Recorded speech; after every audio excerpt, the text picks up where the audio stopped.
Hi guys, इस tutorial में हम लोग देखने वाले हैं हाउ टू ज्वाइन टेबल्स।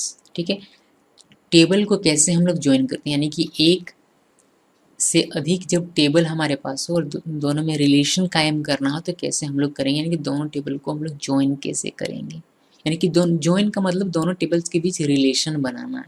ठीक है, जो कि हम लोग पहले भी देख चुके हैं, बट टॉपिक के तौर पर अभी हम लोग देख रहे हैं। ठीक है, और हाँ, फॉरेन की आना आपको बहुत ज़रूरी है, यानी कि आप अगर फॉरेन की नहीं जानते हैं, फॉरेन की आपका क्लियर नहीं है, तो ये सारी चीज़ें पॉसिबल नहीं। तो प्लीज़ पहले फॉरेन की का जो सीरीज है, यानी कि फॉरेन की इससे रिलेटेड जितने भी वीडियोज़ है सभी को देखिए, देन आप इसको देखिए। ओके, सो हमारे पास ये टेबल है जिसका है जो कि है स्टूडेंट नाम का, जिसमें कि रिकॉर्ड्स हैं और कॉलम का नाम है रोल नंबर, नेम और ब्रांच।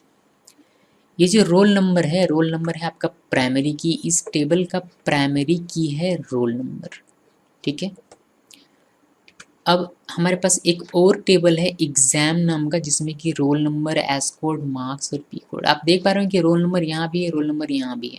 ओके, सो ये दोनों के ये जो दोनों ही ये आपको सेम नेम के दिखाते हैं, बट ये इस टेबल का प्राइमरी की है और ये जो रोल नंबर है इस टेबल का फॉरेन की है। ठीक है, यहाँ दोनों का नाम अलग अलग हो सकता है, बट ऐसा नहीं कि आप जैसे फॉरेन की बना रहे हैं इसको तो नाम सेम ही होना चाहिए, नाम आप अलग रख सकते हैं।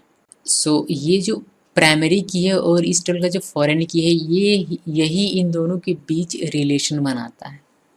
ठीक है, रिलेशनशिप का आप मेरा सीरीज देख मतलब वीडियो देख सकते हैं, सीरीज तो यही है, इसी में सारे वीडियोस हैं। सो रिलेशनशिप का वीडियो देख सकते हैं कि 1 to 1, 1 to many, many to many का रिलेशन कैसे किस तरीके से होता है, रिलेशनशिप आप देख सकते हैं। बट फिलहाल इतना जानिए कि रिलेशन अगर आपको क्रिएट करना है, बनाना है, तो आप एक टेबल में आपका प्राइमरी की होना चाहिए और इसका एक फॉरेन की होना चाहिए, तो ये दोनों एक दूसरे से कनेक्ट हो जाता है। अब बात आती है कि रिलेशन किस तरीके का है, 1 to 1 है, 1 to many है, फिर many to many है। तो ये इसके लिए आपको मेरा वीडियो देखना पड़ेगा रिलेशनशिप वाला, जिसमें कि मैंने आपको बताया कि आप किस तरीके से रिलेशन बनाते हैं और किस तरीके से रिलेशन हो सकता है। ओके, हम लोग ज्वाइन की बात कर रहे हैं, तो प्राइमरी की इस टेबल के प्राइमरी की से और इस टेबल के फॉरेन की से ये दोनों ज्वाइन हो गया है। ठीक है, और अगर कोई और टेबल है तो वह भी आप ज्वाइन कर सकते हैं। ठीक है, यहाँ आपको एक प्राइमरी की बनाना पड़ेगा। अगर आप इस टेबल को किसी और टेबल से ज्वाइन करना चाहते हैं तो यहाँ आपको एक प्राइमरी की बनाना पड़ेगा, और आप जिस टेबल से इसको ज्वाइन करना चाहते हैं वहाँ एक फॉरेन की बनाना पड़ेगा, फिर ये दोनों कनेक्ट हो जाएगा। एक चीज़ याद रखिएगा कि इस टेबल में एक से ज़्यादा फॉरेन की हो सकती है, यानी कि एक यहाँ अगर फॉरेन की है तो आप एक और फॉरेन की बना सकते हैं।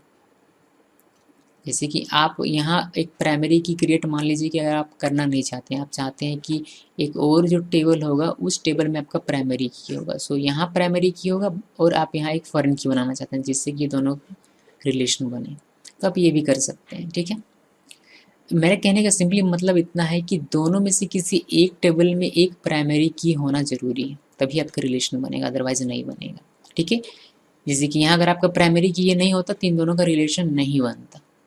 ठीक है, सो दोनों में से किसी एक टेबल में प्राइमरी की होना ज़रूरी है रिलेशन बनाने के लिए, कनेक्ट करने के लिए, दोनों टेबल को ज्वाइन करने के लिए। आगे के ट्यूटोरियल्स में हम लोग देखेंगे कि किस किस तरीके से हम लोग ज्वाइन कर सकते हैं, यानी कि बहुत सारे ज्वाइन अवेलेबल है हमारे पास, cross join, inner join, outer join, इन सब ज्वाइंस के बारे में हम लोग आगे की ट्यूटोरियल्स में जानेंगे। Okay, so thanks for watching.